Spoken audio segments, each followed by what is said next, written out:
students, Assalamu alaikum. Today our topic is food chain. Anything which we eat to live is called food. Food contains energy.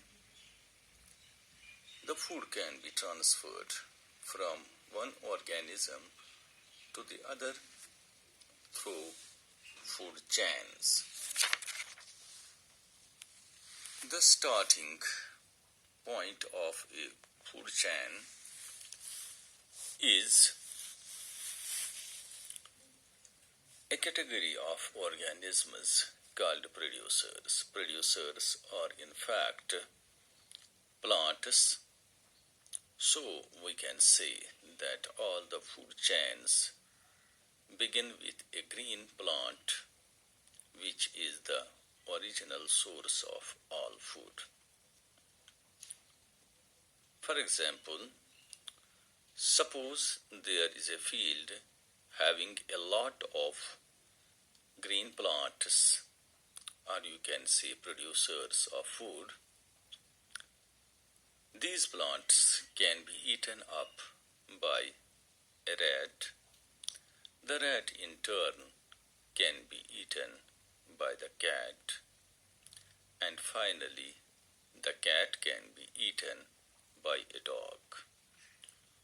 So we find that there is a sequence, or you can say an order, in which one organism eat up the other organism or consume the other organism to fill its belly. So the sequence of living organisms in a community in which one organism consumes another organism to transfer food energy is called a food chain.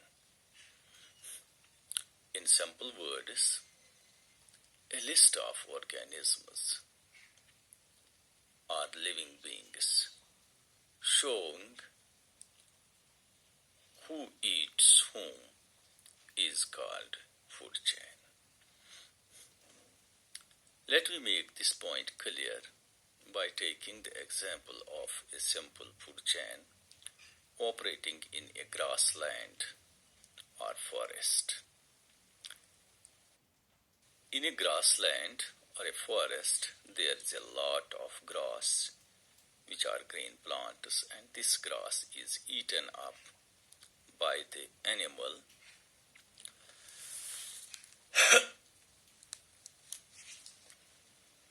like deer, and this deer is then eaten or consumed by a lion.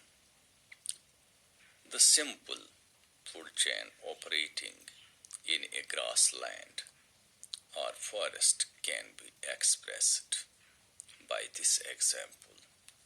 That means grass, that is producer, is consumed by deer, and then deer is consumed by lion. A food chain represents a single direction or unidirectional transfer of energy. As I told you about the food chain of this grassland, food chain tells us the transfer of energy takes place from one grass to deer and then to lion. It cannot take place in reverse direction from lion to deer or to grass.